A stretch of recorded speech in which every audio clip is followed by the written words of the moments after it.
El Seminario Permanente para el Desarrollo Sustentable es llevado a ti por la Cámara Nacional de Comercio Tijuana y el Centro de Innovación y Gestión Ambiental. Gracias por estar una vez más en el Seminario Permanente para el Desarrollo Sustentable. Este espacio que desde la Canaco de Tijuana y el SIGA, el Centro de Innovación y Gestión Ambiental, ofrecemos para pensar, para reflexionar, para platicar, para que amigos experimentados, expertos, nos ayuden a comprender mejor en este largo, largo camino hacia la sustentabilidad. Desde la frontera México, Estados Unidos, California, Baja California, San Diego, Tijuana, una frontera. Somos una sola mancha urbana, tal vez de unos 25 millones de habitantes, desde Los Ángeles, San Diego y Tijuana. Gracias por estar en el Seminario Permanente para el Desarrollo Sustentable en la sesión 57, hoy 24 de abril. En esta moderación que me acompaña la ingeniera Jessica Castañeda. Le agradezco. Buenas tardes, ingeniera. Buenas tardes, ingeniero. Gracias. Aquí en la frontera hemos aprendido a compartir los recursos naturales, flora, fauna, agua, aire, todo compartimos. A veces no de tan fácilmente, pero nos damos a entender. Y un elemento importante, sin duda, más allá de los mismos gobiernos que tienen ciclos y periodos cortos, todos los periodos de los gobiernos son cortos para el tema del medio ambiente y la sustentabilidad. 3 años o 6 años o 4 es igual, son muy, muy cortos. La participación ciudadana, cada vez mejor informada, oportuna, alcanza a incidir en algunas ocasiones exitosamente en las políticas públicas y en los proyectos. Esta es la historia de la frontera que ha sido intensa en el tema ambiental. Cierto, en algunos casos, eh, este, eh, nacido desde causas sobre una causa, para una causa, y a veces alcanzan a ser una entidad con personalidad jurídica, a veces no. Tenemos algunos, no sé si recuerda, ingeniera, uno reciente, la cervecera, a lo mejor, en Mexicali, ¿no? Sí, son ciudadanos voluntarios que intentan, pues a veces solo crear diálogos entre los gobiernos, ¿no? O promover algún cambio o intentan darle seguimiento a que los gobiernos cumplan. A final de cuentas, pues los gobiernos se van y la sociedad civil organizada es la que se queda, ¿no? Yo creo que esa es la manera también de que perduren y se mantengan en la mesa, en la discusión, en el avance, en la evolución, los temas de sustentabilidad y medio ambiente, que sin duda, como decimos, reiteramos, son muy cortos. Tenemos tal vez algunos hechos parteaguas en la participación social. Creo que uno puede ser la Comisión Ecológica Fronteriza, derivado del TLC, en la frontera México-Estados Unidos y el Banco Norteamericano para el Desarrollo. Tener un mecanismo de certificación social comunitaria para que pudieran los proyectos ir, por ejemplo, a la puerta verde del banco. También tal vez del mismo Tratado de Libre Comercio, ahora TEMEC, la Comisión para la Cooperación Ambiental, que tiene organismos como el Consejo Consultivo Público Conjunto, o este consejo de conocimiento tradicional también creo que es un relevante espacio de participación social. Y sin duda, unos que también hacen un parteaguas son los consejos consultivos para el desarrollo sustentable, que también tuvieron historia como siendo la base social de la Semarnat. Pero mejor dejemos aquí, no nos emocionemos y mejor presenta a nuestra invitada que nos hable con mayor propiedad, en carne propia de su experiencia en la participación. A ver, presenta a nuestra invitada, ingeniera. Huella del movimiento ambientalista en Baja California, un actor clave para alcanzar el desarrollo sustentable. Lauri Silván es licenciada en Antropología Social, egresada de la Escuela Nacional de Antropología e Historia en la Ciudad de México. Trabajó 10 años con comunidades rurales, campesinas, pesqueras y mineras en el centro y frontera de México. En 1991 cofundó la organización Proyecto Fronterizo de Educación Ambiental AC en Tijuana, cuyo consejo directivo hoy preside. Después de haber fungido como su directora hasta el 2007. Fungió también como directora de la Fundación La Puerta en Tecate, Baja California, hasta el 2011. A nivel estatal, Lauri fue representante por Tijuana en el Consejo Estatal de Fomento a las Actividades de Bienestar y Desarrollo Social y en el Consejo Estatal de Protección al Ambiente de Baja California. A nivel nacional, fue miembro del Grupo Nacional Coordinador para el Registro de Emisión y Transferencia de Contaminantes en México, así como el Consejo Consultivo Nacional para el Desarrollo Sustentable. En el ámbito internacional, Lauri representó a México en el Comité Consultivo Público y Conjunto de la Comisión para la Cooperación Ambiental de América del Norte. Ha sido copresidenta e impulsora de iniciativas binacionales en la región Tijuana-San Diego, incluyendo el Consejo de Educación Ambiental para las Californias, el Consejo Asesor Binacional de la Cuenca del Río Tijuana y el Grupo de Trabajo Binacional sobre Termoeléctricas Fronterizas. Actualmente participa en consejos directivos de varios organismos civiles, incluyendo la Fundación Internacional de la Comunidad Environmental Technology International y la iniciativa fronteriza San Diego-Tijuana y el Science Exchange Sea-Turtle Internship Program. Laura Silván, gracias por estar en el Seminario Permanente para el Desarrollo Sustentable. Los micrófonos son tuyos. Adelante. muchas gracias, Alfiga, por darme la oportunidad de dirigirme a este distinguidísimo público. Y sí que me da un enorme gusto compartir con ustedes este recuento del desenvolvimiento del movimiento ambientalista en Baja California, pero no nada más para presumirles de las iniciativas más destacadas que han acontecido aquí, aunque sí hay cosas que presumir, sino más bien como una provocación para invitarlos a sumarse conmigo a una reflexión y a un cuestionamiento sobre el rumbo del ambientalismo en nuestros respectivos estados y desde nuestras respectivas trincheras. No sé cuántas personas habrán en nuestro público hoy que participan actualmente en alguna agrupación ambientalista en sus estados. Si levantan la manita que tienen en su plataforma de Zoom, por favor. Gracias Jessica, gracias por ayudarnos. Pero espero que no se sientan descobijados de sus antecedentes penales. Pueden, si han estado o antes o no en una organización, adelante, por favor. Manifiéstense sin en represalias. Adelante, sigamos con la presentación. Y bueno, pues como se imaginarán, es complicado para quien ha participado activamente en el movimiento ambientalista en Baja California llevar a cabo un examen objetivo e imparcial del desarrollo y el estado actual de este fenómeno social.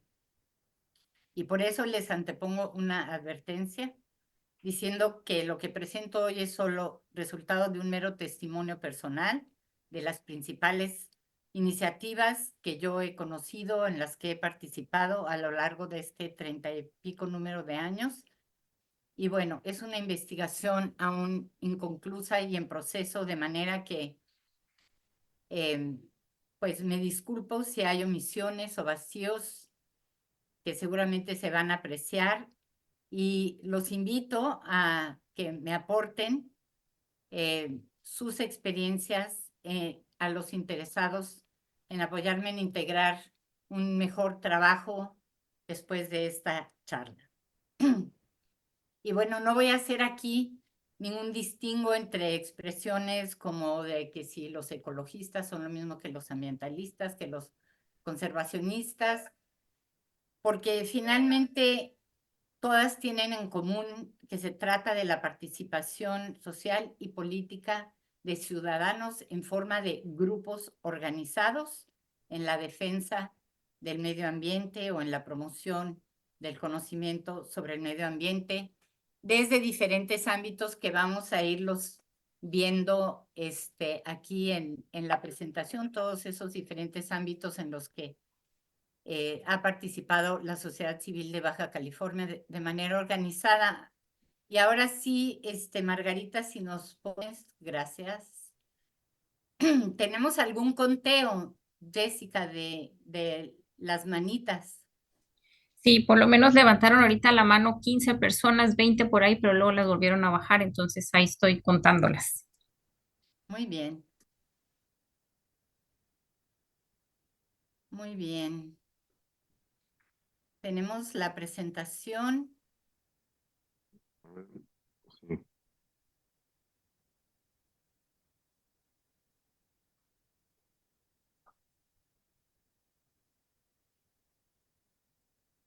Tenemos, a ver,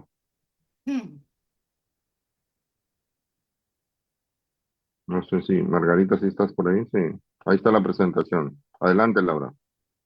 Ok, bueno, pues todo emerge en algún tipo de contexto, ¿verdad? Así es que me voy a referir muy brevemente al contexto internacional y también nacional para poder hablar luego del ambientalismo en Baja California, que es el tema de esta charla.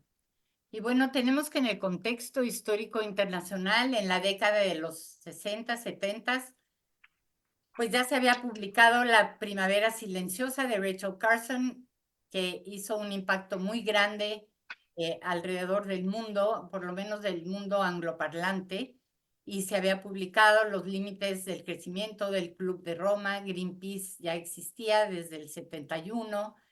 También ya se había creado el PNUMA y se había realizado la Conferencia de Naciones Unidas sobre el Medio Ambiente Humano por primera vez en el 72 en Suecia, y ya habían en estas 2 décadas partidos y movimientos ecologistas donde la acción directa y cosas como el boicot se convertían ya en estrategias comunes. La siguiente,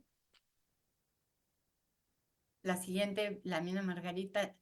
Y bueno, eso en el ámbito internacional, y nos vamos a México, ¿no? En las mismas décadas 60, 70, pues ya surgen levantamientos en torno a grandes desarrollos de infraestructura e industriales en áreas rurales en México, como fue la inundación de las comunidades chinantecas en Oaxaca con la construcción de la presa del Oro, y bueno, la tremenda explotación petrolera que ya estaba viento en popa en el Golfo de México. La que sigue. Y en la década de los 70 y 80, pues siguen creciendo las afectaciones en el agro mexicano de desarrollos como la planta nuclear de Veracruz, el reactor nuclear en Michoacán, por mencionar muy poquitos ejemplos, y empiezan a articularse las luchas campesinas con las obreras, las estudiantiles, y se dan las primeras manifestaciones callejeras, por lo que la prensa y los medios de comunicación empiezan a difundir toda esta inconformidad con gran avidez. La que sigue. Y bueno, creo que todos sabemos de sobra cuáles eran los estragos de estos grandes proyectos de desarrollo en estas zonas rurales y también urbanas en México, como millones de hectáreas de bosques y selvas deforestadas, cuencas contaminadas, especies amenazadas, miles de campesinos desplazados por todas estas razones, y bueno, las aglomeraciones urbanas y la contaminación del aire en estas urbes. Pero sobre todo lo relevante es que el tema ambiental empieza a permear las luchas campesinas, populares, estudiantiles, y no solo de sectores científicos, sino también incluso de artistas y de clases medias del país. La que sigue. Ya para la década de los 80s, sobre todo a mediados de esa década, con el sismo en la Ciudad de México en el 85 y el accidente de Chernobyl en el 86, ya surgen ahora sí las primeras agrupaciones locales, regionales y nacionales, como fueron la Federación Conservacionista Mexicana. Ocurre el Encuentro Nacional de Ecologistas, del que se desprende después el Grupo de los 100, y donde se firma el Pacto de Grupos Ecologistas, que tuvo muchísimas ramificaciones, una historia de cada una de estas cosas muy interesante que no me da tiempo de explicar, pero lo más relevante para mí es decir que con esto se crea ya en esta década una demanda pública entre los órganos del partido oficial, como para que en el 86 se inicia ya una vertiente institucionalizada o institucionalizadora de las demandas ambientales, y el primero que recoge estas demandas es el Partido Socialista Unificado de México, pero luego se forma el Movimiento Ecologista Mexicano por miembros de organismos priistas con representantes en varios estados de la República. De hecho, Baja California también tuvo representantes del Movimiento Ecologista Mexicano. Y bueno, este movimiento se escinde muy tempranamente y surge la Alianza Ecologista Nacional, que hoy conocemos como el Partido Verde Ecologista de México, la que sigue. En este contexto, en la década de los 90, pues ya se había convertido el medio ambiente en un bien universal, a gestionarse no solamente de acuerdo a los planes nacionales de desarrollo de México en este caso, sino también de acuerdo a estándares internacionales. Ya se había publicado la Ley General de Equilibrio Ecológico y Protección al Ambiente, en la que, según dicen las fuentes, más de 100 representantes de organizaciones de la sociedad civil ambientalistas mexicanas, que fueron invitadas por la Semarnat, específicamente por la secretaria Julia Carabias, se apropian del proceso de la elaboración de la ley GEPA. Y bueno, ya se gestaba la Cumbre de Río, que tiene lugar en 1992, donde cientos de integrantes de organizaciones mexicanas realizan sus propios foros para formular una agenda común. Y ya en ciernes también el Tratado de Libre Comercio, alrededor del cual activistas mexicanos con sus contrapartes norteamericanas y canadienses promueven la inclusión del desarrollo sustentable en las negociaciones entre México, Canadá y Estados Unidos. O sea, esta es la época de gran efervescencia y es justamente la coyuntura en la que inicia el arranque del movimiento ambientalista en Baja California, sobre el cual ya me voy a concentrar en hablar nada más de lo que ocurre en este estado.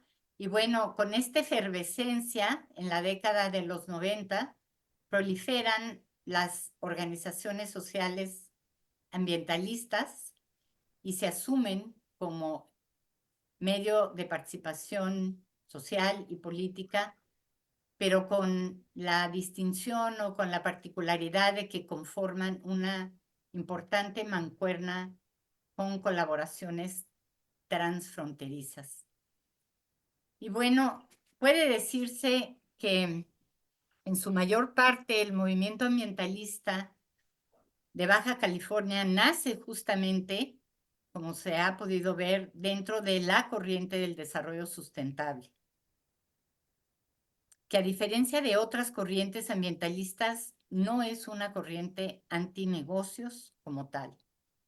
Lo que la caracteriza es que, número uno, pugna por sistemas de producción y consumo orientados al sustento de la vida para generaciones presentes y futuras, asume posturas y construye capacidades para lograr nuevos acercamientos a los negocios, aunque clama por una masiva y nueva inversión en infraestructura y tecnologías más limpias, y promueve una normatividad que asegura la salud y la justicia ambiental y humana de manera incluyente socialmente. Entonces, esto es lo que distingue también al movimiento ambientalista de Baja California, es que está dentro de la corriente de desarrollo sustentable. Ahora sí, la que sigue. Y bueno, mientras que en otras partes de México se debatían temas campesinos, agroecológicos, forestales, temas sobre transgénicos, nucleares, petroleros, en la frontera norte, los temas giraban más bien en torno a cosas como el manejo y disposición de residuos peligrosos, sobre todo de las empresas maquiladoras, el problema de las aguas residuales que contaminan el territorio interior y también costero, el abasto de agua, por supuesto, las áreas naturales protegidas, muy importante el derecho a la información sobre contaminantes, las plantas termoeléctricas y las de gas natural también, el manejo integral de residuos sólidos y muy importante también la educación ambiental, la que sigue. Entonces aquí quiero decir que para ilustrar el quehacer del movimiento ambientalista en Baja California, lo que he optado por hacer es ya no irme por un orden histórico, sino más bien como mostrar el tipo de intervenciones que se han dado en el Estado para impulsar el desarrollo sustentable, pero agrupándolas según los distintos ámbitos de acción más destacados, que son los que aparecen aquí y que, según yo, caracterizan el ambientalismo en nuestro Estado, como son la denuncia y defensa, ¿no? Con movilizaciones grandes, la incidencia en política pública, la educación ambiental, la ciencia comunitaria, la conservación, muy importante también, y más recientemente emprendimientos ambientalistas pero productivos y por supuesto las redes, la que sigue. Entonces, en el ámbito de la denuncia, aquí nada más voy a mostrar unos pocos ejemplos de algunos ejemplos destacados de movilización colectiva. Voy a mencionar el primero que hubo en el 92 por parte de una como coalición que se formó llamada la Agrupación Internacional de Respuesta Ecológica y Salud Ambiental del Norte, Airezano, porque fundamentalmente es la primera que moviliza a los grupos para manifestarse contra la contaminación de la industria maquiladora que se venía a venir con la firma del Tratado de Libre Comercio. Otra protesta importante durante este primer siglo fue en torno al incinerador de la empresa Titiza y Tehesa en playas de Tijuana, que finalmente fue clausurada, en parte por estas protestas y, bueno, por otras situaciones políticas que se presentaron. Y una gestión súper destacada que fue liderada por una coalición binacional, la Coalición de Salud Ambiental de San Diego, con su filial en Tijuana, en ese entonces el colectivo Chilpancingo de Salud Ambiental, que fue la gestión ante la CCA para que interviniera con un expediente de hechos y se limpiasen miles de toneladas de escoria de plomo que fueron abandonadas por la empresa Metales y Derivados, y también una gestión súper exitosa. Ya entrando en los 2000, el Grupo Binacional de Trabajo sobre Termoeléctricas Fronterizas logra una sentencia contra el Departamento de Energía de los Estados Unidos en contra de la planta termoeléctrica de Intergen. Este Departamento de Energía dio permisos que después los juzgados decidieron que no habían considerado los daños potenciales a la salud y al ambiente que impondría esta planta termoeléctrica. Ese fue un gran éxito también. Y más adelante, otra gestión súper exitosa fue la recuperación de 3 kilómetros del arroyo a la mar por parte de una coalición de grupos encabezada por el colectivo por la justicia y salud ambiental, pero unidos a más grupos ambientalistas que conformaron una mesa técnica intersectorial para que pudieran recuperarse estos 3 kilómetros que ahora se está pugnando por una declaración como área de conservación urbana. Y finalmente no quiero dejar de mencionar en el 2015 una importante huelga de trabajadores que se protesta por las condiciones de trabajo y la exposición a contaminantes químicos utilizados en cultivos de moras en San Quintín. La que sigue. Y ahora vamos a otro ámbito que también, en el que también participaron de manera, yo creo, muy importante los grupos de Baja California, los ambientalistas, que es la incidencia en política pública. En 1996, grupos de Tijuana y de Mexicali intervienen y con el apoyo de una muy destacada legisladora del Congreso de Mexicali, una diputada federal, se logró reformar la Ley General de Equilibrio Ecológico para introducir un capítulo sobre el derecho a la información ambiental y la inserción de los artículos 159 y 109 bis en nuestra ley. De manera que a mí siempre me gusta decir que la ley GEPA fue la primera ley en la que aparece este derecho a la información pública, mucho antes de la ley federal por la transparencia, la información pública, el acceso a la información pública y la transparencia en México. En el 2001, pues los ambientalistas, ahora sí que de Tijuana, se apropiaron de la elaboración del primer reglamento de protección al ambiente de Tijuana, gracias a la gran hospitalidad de un regidor en Tijuana que nos permitió usar sus oficinas y servirnos café y galletas cada miércoles durante todo un año para la elaboración de este reglamento que después fue reproducido para todos los municipios del estado. También hubo la intervención de ambientalistas de Tijuana para reformar la ley del impuesto sobre la renta de manera que pudieran ser donatarias autorizadas las organizaciones ambientalistas de todo el país. Esto también gracias a un diputado federal de la Comisión de Hacienda de aquí de Baja California, que logró esta reforma en el 2001, porque hasta entonces solo podían ser donatarias autorizadas las agrupaciones que se dedicaban a la protección de especies en peligro o amenazadas. También tuvimos los ambientalistas del estado la integración de la Mesa Estatal de Gestión Ambiental, la MEGA, para reformas de la Ley de Protección al Ambiente del Estado de Baja California en el 2001. En el 2018 se prohibieron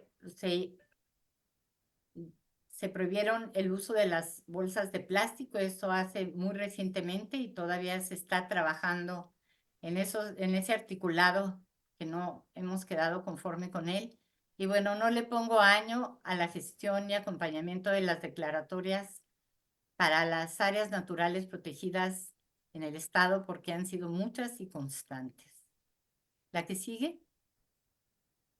Y ahora vamos a otro ámbito súper importante en el movimiento ambientalista de Baja California. Quizá es uno de los ámbitos en los que más ha intervenido el movimiento mediante múltiples y variados formatos que vamos a ver ahora y que van desde la capacitación de maestros, la creación de espacios de educación ambiental, la comunicación educativa, etc. Pero antes de entrar en esa materia, también quiero decir que ya para mediados de los 90, el sector académico ya había incorporado carreras con contenido ambiental, como fue el caso de la maestría de Administración Integral del Ambiente en el Colegio de la Frontera Norte. El Instituto Tecnológico de Tijuana abrió carreras en tecnología o ingeniería ambiental. Posteriormente el CETIS, la UABC, la Universidad Tecnológica de Tijuana también tomaron cartas en el asunto. Pero en materia propiamente de educación ambiental, solamente la UPN tuvo un breve intento con lanzar la maestría en educación ambiental, pero desafortunadamente fue abortado ese esfuerzo muy tempranamente. Y entonces nos queda el vacío enorme que nunca ha sido asumido por el sector educativo oficial y que ha dejado sin educación ambiental a cientos de miles de niños y niñas y jóvenes en primarias, secundarias y preparatorias. Y este vacío es el que yo creo que cubrió estelarmente el movimiento ambientalista en las décadas de los 90, de los 2000 y por lo menos parte del 2010. Y quizá uno de los esfuerzos más titánicos en materia de educación ambiental es el que fue liderado por una coalición de grupos de San Diego, de Tijuana, de Ensenada, de Tecate, pero liderado por el Museo de Historia Natural de San Diego, una organización que finalmente, o un programa que se llamó el Proyecto Bioregional de Educación Ambiental, PROBEA, y que elaboró una serie muy rica de currículas con un contenido específicamente centrado en el patrimonio natural de Baja California y dejó como legado más de 5,000 maestros capacitados, 1,400 escuelas atendidas, 220,000 alumnos también atendidos. Y en su momento, en la década de los 90, también impulsó la creación de un Consejo de Educación Ambiental para las Californias y un plan de educación ambiental para las Californias que se mantuvo vivo alrededor de unos 10 años y que articuló a todo tipo de instituciones académicas, también entidades de gobierno. Como 100 organizaciones se organizaron en torno a este consejo. Y bueno, otro esfuerzo también muy importante es el que ha emprendido el Proyecto Fronterizo de Educación Ambiental con la capacitación de cientos de jóvenes acerca de la cuenca del río Tijuana y del ecosistema marino, también con su propia currícula desarrollada para esta zona en particular. La que sigue. Y creo que un enfoque o un formato muy importante para la educación ambiental son la creación de centros de educación y cultura ambiental. Y solo voy a mencionar estos 3 destacados centros. Estoy segura que en Mexicali, en Ensenada hay más.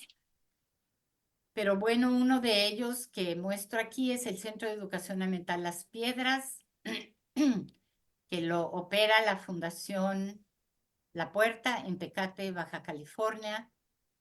Otra es esta que denominamos la Casa Cuenca, que lo lidera el Consejo de Participación Ciudadana de Parque de los Sauces y está construido con muchas botellas de vino y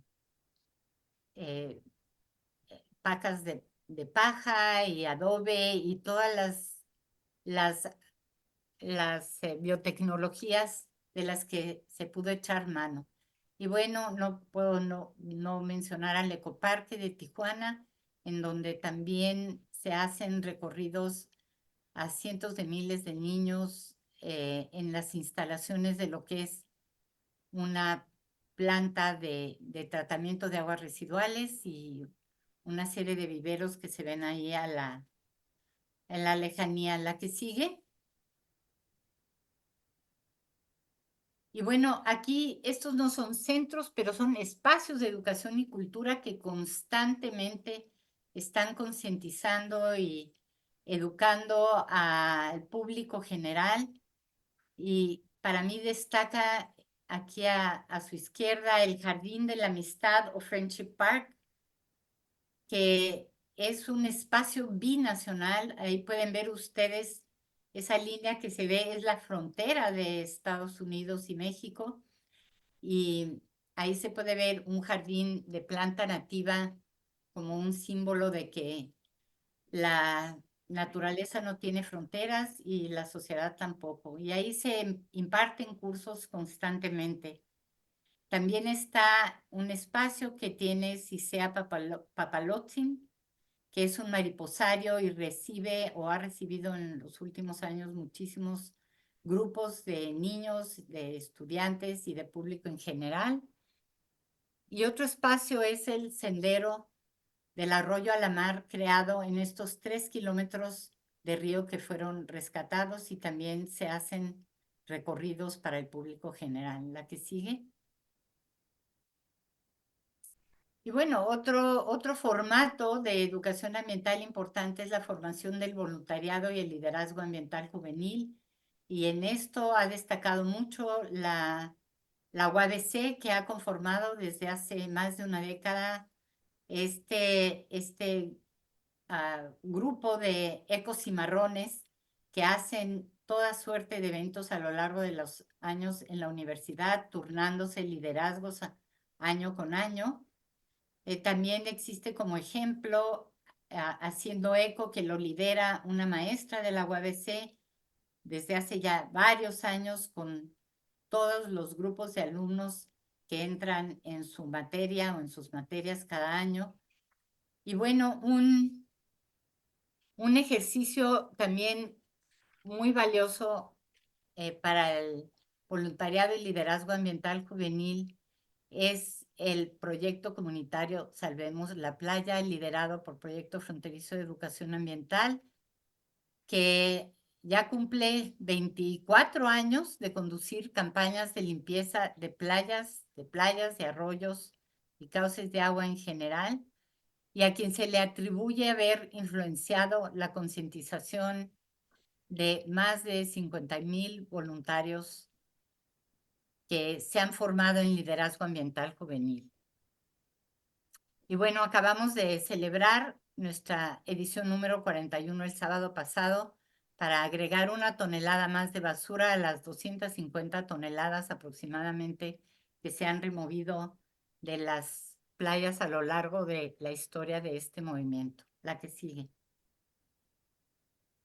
Y bueno, no podemos dejar de mencionar también la formación de promotoras comunitarias. Aquí hay una imagen de promotoras de Proyecto Fronterizo y también del Colectivo de Justicia y Salud Ambiental, que han tenido, debo de decir, un enorme impacto en sus comunidades. La que sigue. Y bueno, en formatos de educación ambiental tenemos algunos que se dedican específicamente a plantas nativas, como es la Sociedad de Plantas Nativas de Baja California, el Parque de la Amistad, Tijuana-San Diego. Ahí se ve en el fondo la barda fronteriza, Papalotzin nuevamente, y Nación Verde, que específicamente se centra en esfuerzos de reforestación. Vamos a la que sigue. Bueno, no podemos dejar de mencionar el formato de la divulgación y la comunicación educativa en materia ambiental. Tuvimos durante muchos años este programa de Mar Sin Fronteras, un programa de radio. Mi primer ecologito, que ha sido exitosísimo, también con radio tecnológico, que lo operan los niños, y es realmente un ejercicio muy importante porque llega a muchas juventudes. El Día Mundial del Medio Ambiente es un evento que ya lleva 2 décadas de darse en el Parque del Profesor en Tecate, y que convoca a más de 6,000 personas al año, con muchos puestos de talleres de educación ambiental. También voy a mencionar Tijuana Verde. En los últimos 6 o 7 años lleva a cabo cada año la Feria Ambiental Juvenil, donde convoca a jóvenes. Creo que llevan más de 1,400, 1,500 jóvenes que han participado en la elaboración de prototipos o proyectos con un corte ambiental. Y bueno, no podemos de mencionar este mismo espacio que es el Seminario Permanente de Desarrollo Sustentable, que también tiene una influencia grande en la educación ambiental de nuestro estado y de muchos otros estados también. La que sigue. Y bueno, con eso concluimos educación ambiental, pero como pueden darse cuenta, es un ámbito en el que se ha incidido muy vigorosamente. Otro ámbito es el de ciencia ciudadana o ciencia comunitaria ambiental.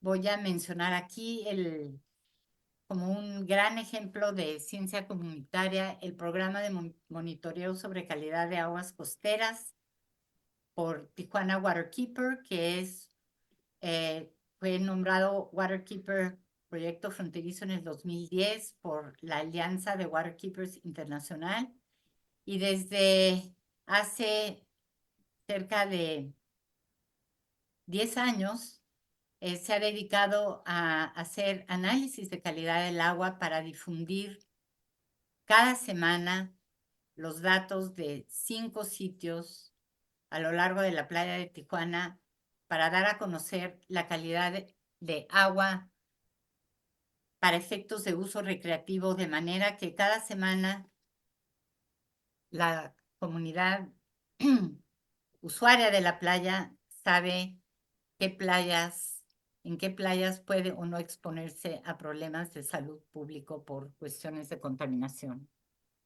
La que sigue. Y bueno, otro ámbito de acción súper importante en el que yo creo que ha destacado mucho la intervención del movimiento ambientalista, y aunque son pocas las organizaciones, el impacto ha sido muy grande, que es este ámbito de la conservación. Tenemos que Terra Peninsular ha impactado en más de 55,000 hectáreas de áreas naturales protegidas, bien conocido Parque Nacional de Sierra de San Pedro Mártir, también superficies en San Quintín y en el Rosario. Tenemos también la servidumbre ecológica, es una servidumbre ecológica binacional, no sé si es la única, pero sí fue la primera, del Cerro Cuchumá en Tecate. Y también más recientemente han convertido en un área protegida el Arroyo San Miguel en Ensenada.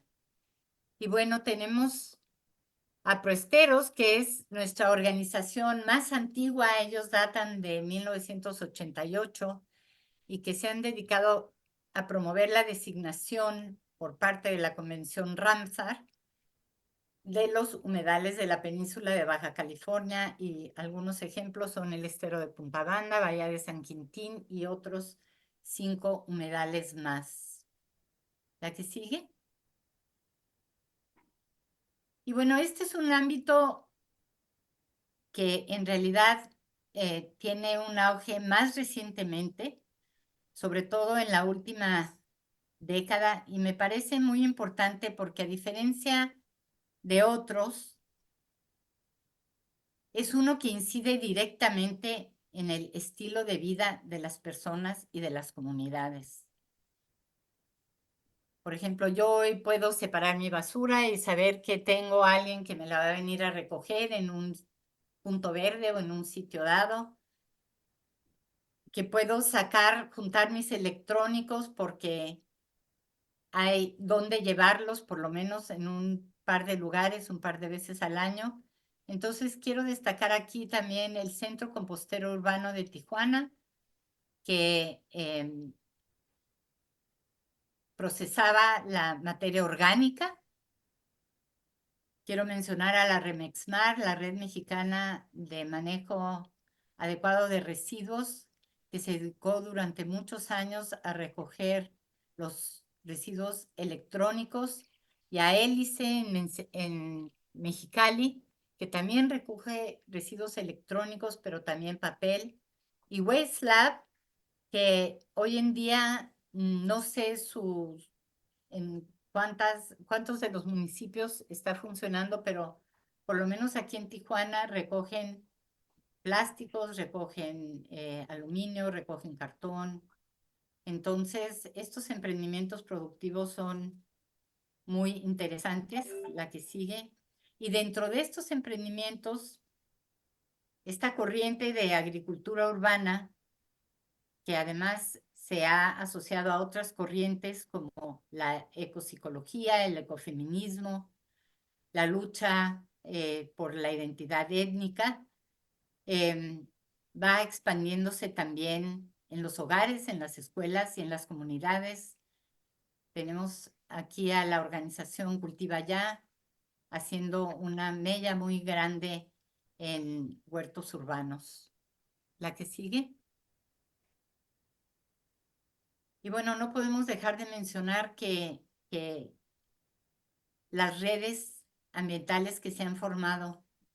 Hoy en día esto ha sido un formato muy interesante porque muchas de las personas que integran estas redes no necesariamente participan en organizaciones ambientalistas, pero sí que impactan al integrarse a redes junto con organizaciones ambientalistas. Y está como ejemplo la Academia de Liderazgo Transfronterizo de Residuos Marinos, que lidera el estuario del río Tijuana, aquí en Imperial Beach, San Diego. Está la Red de Acción por el Río Tijuana, también liderada por el mismo estuario. Y está la Red Ambiental de Baja California, que en esta foto no éramos tantos, pero hoy en día creo que tenemos más de 60 integrantes, si no me equivoco. La que sigue. Y bueno, si hiciera yo un rápido balance, no sé cuánto tiempo me queda. Vas bien, adelante. ¿No? Diría que si en la década de los 90 teníamos, en solo esa década surgieron alrededor de 30 organizaciones ambientalistas. A lo largo de todos estos años, de los 90 hasta la fecha, hemos tenido más de 50 organizaciones ambientalistas en el estado, pero hoy somos menos de 20. Sin embargo, la buena noticia es que hoy, como decía hace un momento, hay más ambientalistas, más profesionales que están colaborando mediante alianzas, mediante convenios con universidades y mediante estas redes. Entonces, hay gente mucho más competente de lo que éramos nosotros cuando iniciamos este movimiento y tenemos otras formas de organizarnos. Sin embargo, también alcanzo a ver que tenemos menos movilización en torno a asuntos de impactos ambientales a gran escala, y ahorita me voy a referir tan solo a dos de ellos. Por ejemplo,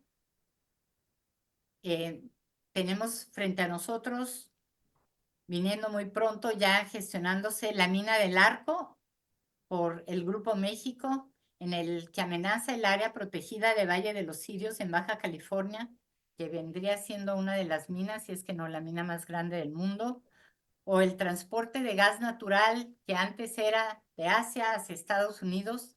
Ahora con el fracking, Estados Unidos está produciendo gas en exceso y va a transferirse a Asia por medio de la estación de Sempra que tiene en Ensenada en Energía Costa Azul. Y no nos veo movilizándonos para eso. Yo lo mencionaría como un primer pasivo, pero también tenemos menos incidencia en política pública a nivel local y nacional, como que no nos veo tan activos. Tenemos mucha menos influencia en educación en las escuelas, como lo tenía Provea. Ese programa ya cerró y no hemos como encontrado una manera de volver a atender a maestros y a jóvenes y a niños.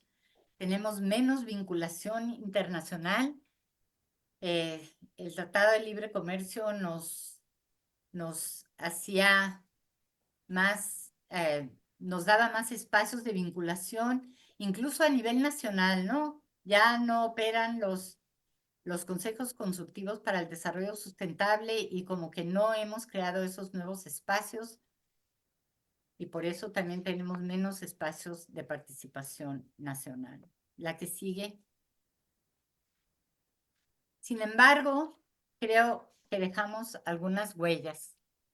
Creo que como huella podemos nombrar las capacidades que se han construido y los modelos para la colaboración transfronteriza, regional, intersectorial, interdisciplinaria, muy importante. Eso ha enriquecido muchísimo el movimiento. Interétnica, inclusive intergeneracional en asuntos ambientales. También la expansión del conocimiento y la visibilidad de estos temas. Muy importantes reformas se han dejado a la normatividad, tanto federal, estatal como municipal. Se han dejado hábitos y capacidades para asumir prácticas cotidianas y estilos de vida más armónicos con la naturaleza y la conquista de muy importantes superficies para la conservación de la naturaleza. Y ya para cerrar, creo que tenemos algunos retos porque estas huellas me parecen, por supuesto, insuficientes, pero no es un mal trampolín para ir por más y mejores logros frente al desarrollo sustentable y el cambio climático. Pero creo que nuestros retos son fortalecer nuestros marcos de gobernanza para la participación ciudadana, porque ahí sí tendríamos que revertir la tendencia que ha tenido el Estado en los últimos años de debilitar la interlocución de gobierno, sociedad civil,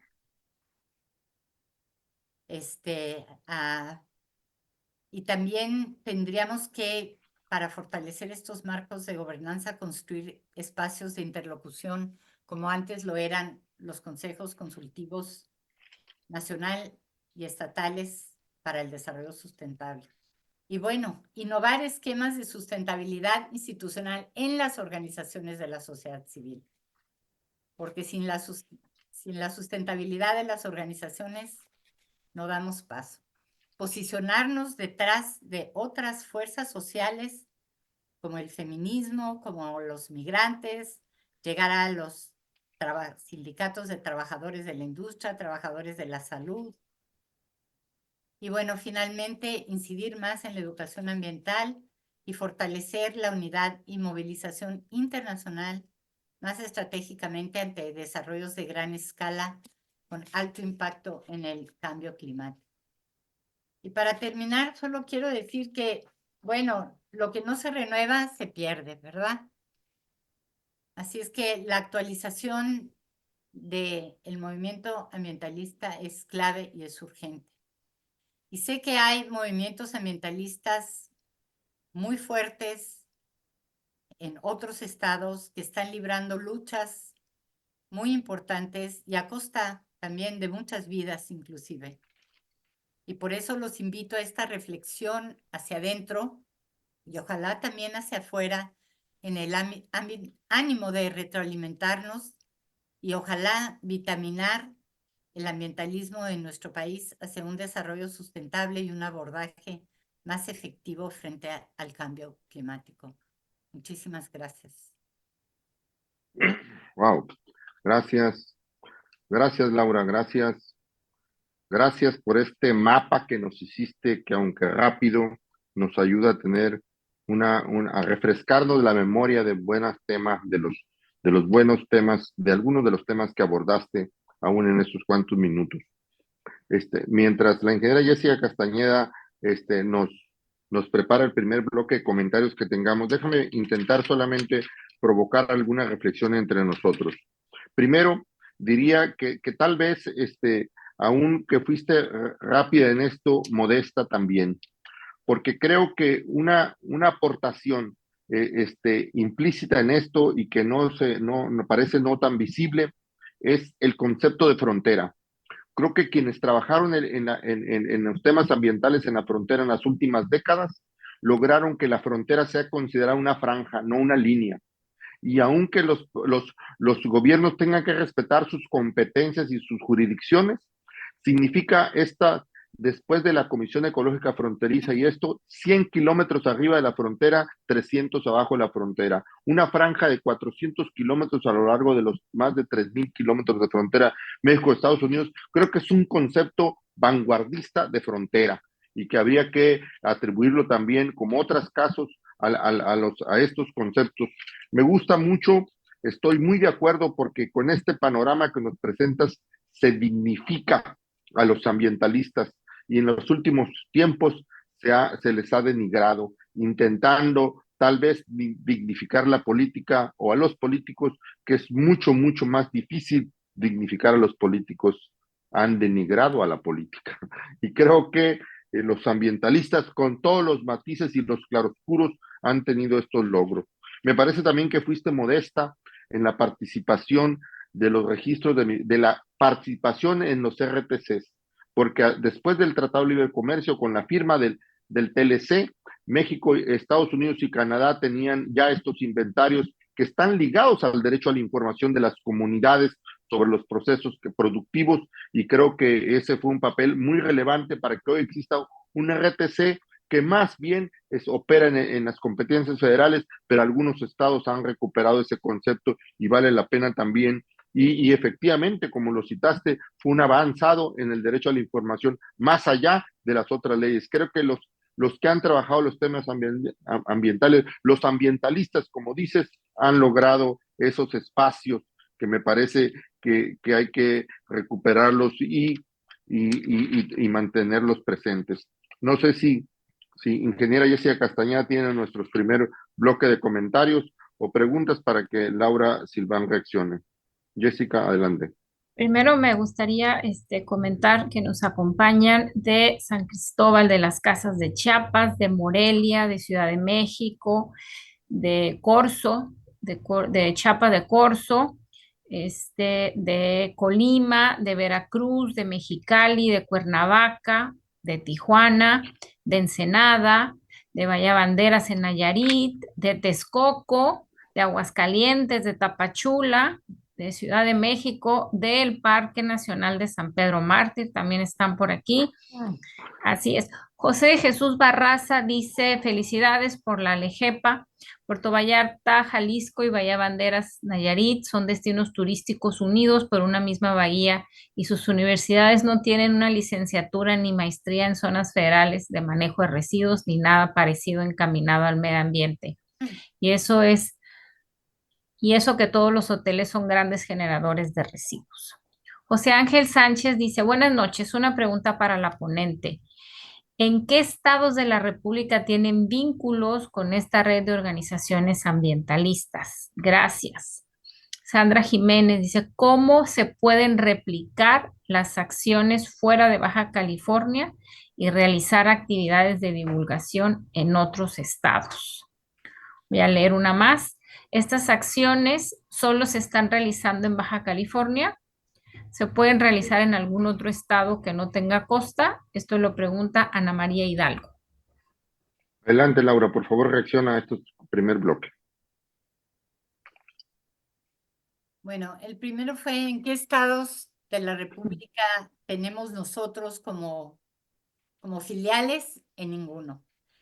Somos una organización pequeña, trabajamos fundamentalmente dentro de la cuenca del río Tijuana. Hemos tenido algunas intervenciones más a lo largo de la frontera, pero no con filiales o con ningún tipo de personal, digamos, ¿no? Así que por ahí también de cómo se pueden replicar estas acciones. Bueno,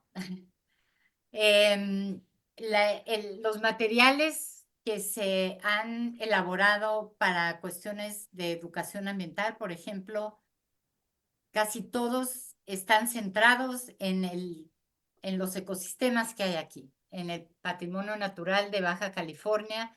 Entonces, bueno, creo que podrían ser útiles para inspirar cómo se pueden elaborar materiales educativos que estén centrados en los ecosistemas variados que seguramente tiene cada uno de sus estados o los locales, y creo que es una buena manera, un buen ejemplo, vaya, para, no sé, quizá no sean útiles para impartirlos tal cual están, pero sí para adaptarlos, vaya, es lo que quiero decir. Y sí están, creo que es una gran parte de esos materiales están accesibles por internet, pero voy a poner mi teléfono accesible ahí. Si hay alguien que me quiere contactar para ver cómo se pueden acceder esos materiales, con mucho gusto. Tengo Gracias, otro Laura. segmento. Sí, mientras nos preparas otro segmento, déjame nomás seguir con estas preocupaciones que nos tienen ahorita. Primero diría que estaría el público muy interesado seguro en saber si esta instalación que está en los sauces, entiendo, con botellas de vino, si son postconsumo para cosas de economía circular o nomás se las encontraron las botellas por ahí. Bueno, a pesar de ese mal chiste, déjeme decir, hacer énfasis en uno que pasó Laura Silván muy rápido.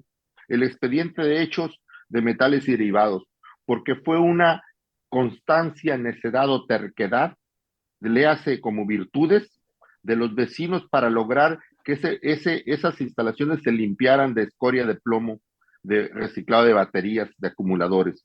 Y hoy ahí está las instalaciones de la Secretaría de Medio Ambiente y Desarrollo Sustentable de Baja California. Me parece que es un mérito de los vecinos también su insistencia en ese expediente de hecho de la Comisión para la Cooperación Ambiental.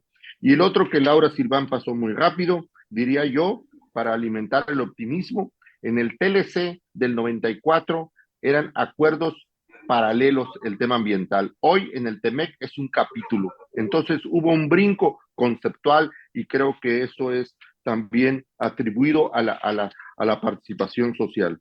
Con eso, a ver, ¿qué otros? Tu siguiente bloque, ingeniera Castañeda, por favor.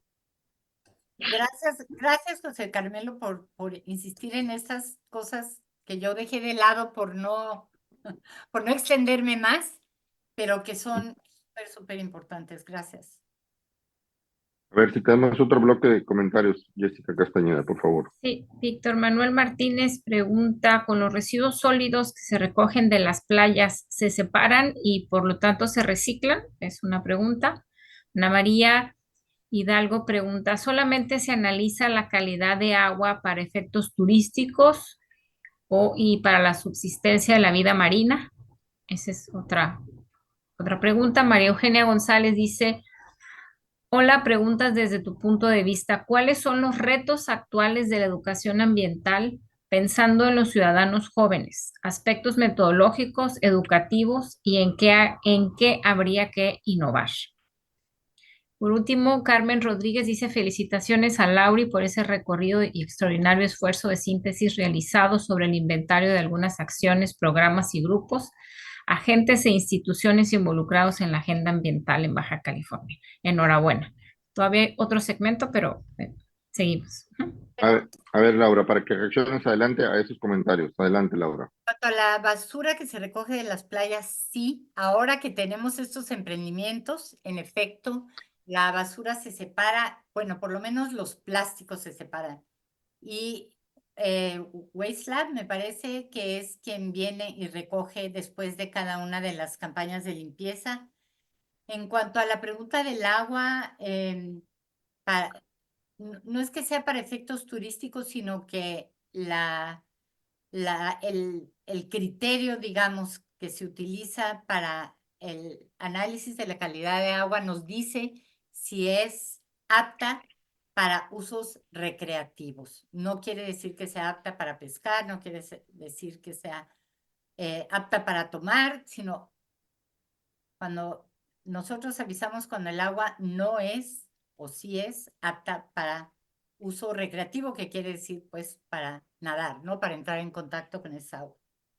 Y en cuanto a los retos para los jóvenes en materia de educación ambiental, bueno, pues un enorme reto es que las escuelas oficiales pues incorporen la educación ambiental, entrenen a los maestros, les den entrenamiento y capacitación a los maestros para que ellos puedan de una manera profesional impartir educación ambiental a los niños y jóvenes, sobre todo en secundarias y preparatorias, en esta materia, que no es un tema en el que basta con buscar en el internet y basta con echar mano de cualquier literatura, ¿no? Los maestros necesitan una capacitación.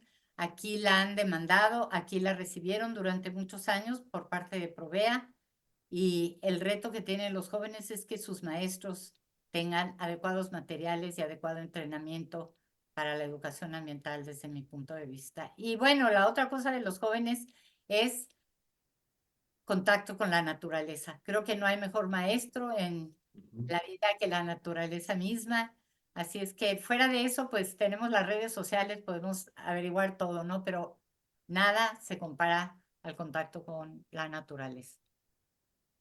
Gracias Laura, sí, desde luego que sí. Déjame decir entonces en ese capítulo, en esta parte, antes de cederle a Jessica el último bloque que tengamos, es que las áreas naturales protegidas de carácter estatal que hoy existen, y otras que están a punto de ser, no podrían ser sin la participación de organizaciones como Pronatura, como Terra Peninsular, que Proesteros y ahora los Rescate del Río Colorado, Sonora Institute, etcétera. Ellos han contribuido con ciencia, para hacer los expedientes técnicos para poder hacer estas declaraciones. Me parece que es indispensable, es muy, muy relevante su participación social.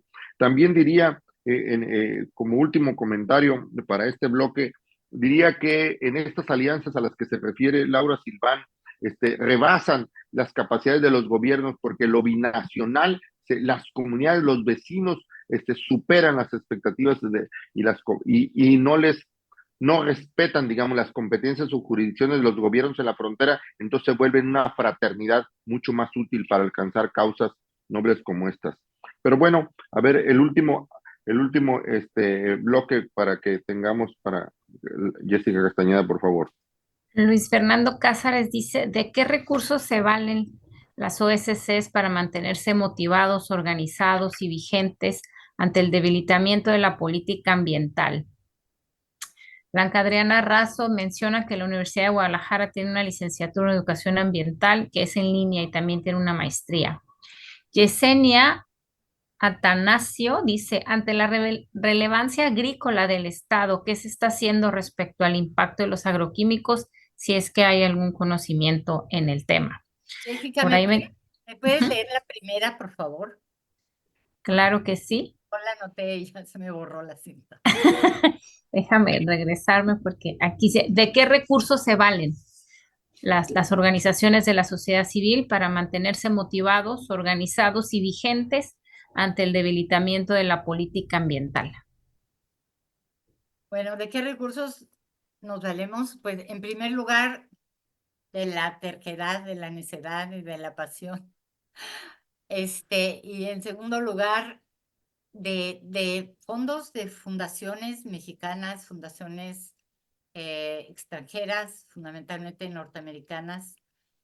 Es nuestra fuente de recursos, pero cuando fallan esos, como dije antes, es la necedad. No me acuerdo, no sé qué otra pregunta, porque había varios como comentarios, ¿no? Pero Sí, pregunta. había una sí, dice que ante la relevancia agrícola en el estado, que si se estaba haciendo algo al respecto y si tenía algún conocimiento sobre el tema. La verdad, tengo poco conocimiento sobre el tema. Sé que se están movilizando, pero independientemente de lo que yo pudiera saber, no es suficiente. Nunca va a ser suficiente. La exposición de trabajadores agrícolas a los contaminantes de fertilizantes y de fungicidas es enorme. Y por eso comenté ahí que uno de nuestros retos es posicionarnos detrás de esos movimientos, sindicatos o movimientos de trabajadores, precisamente en todas, también en las áreas industriales, pero también en áreas agrícolas. Hace mucha falta, hay mucha energía, hay mucho recurso para poder llegar a esas zonas y poder vincularnos con ese tipo de poblaciones. Sí, por favor, sus micrófonos nos interrumpen. No, por favor, que se mantengan apagados los micrófonos. Adelante, Laura, ¿terminaste? Sí. Bueno, entonces con esto estamos terminando. Gracias, les mandamos un saludo fraterno a la gente que está en San Pedro Mártir, en la sierra. Estos son los guerreros, esos están en la defensa, en la línea de fuego también, no literalmente cuidando las riquezas naturales, los combatientes contra incendios y los guardaparques de San Pedro Mártir.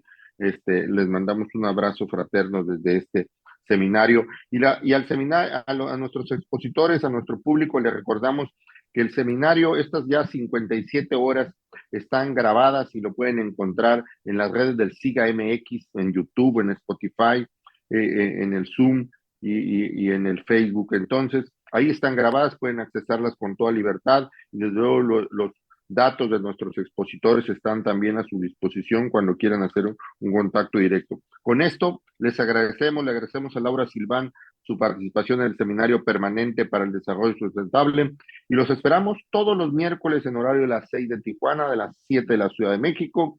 Nos vamos a brincar el 1 de mayo, somos respetuosos de los no oficiales. Entonces aquí nos encontramos el próximo miércoles 8, el 1 de mayo, no, el 8 de mayo aquí nos encontramos a las 6 de la tarde, a las 7 de la Ciudad de México, y vamos a arrancar con la colaboración con Canaco, de la Confederación de Cámaras de Comercio. Les decimos, las Canacos del país son 257 canacos, están en 1,800 municipios de todo el país y se van a sumar a este seminario permanente para el desarrollo sustentable. Los esperamos entonces todos los miércoles aquí para platicar de desarrollo sustentable. Hasta luego.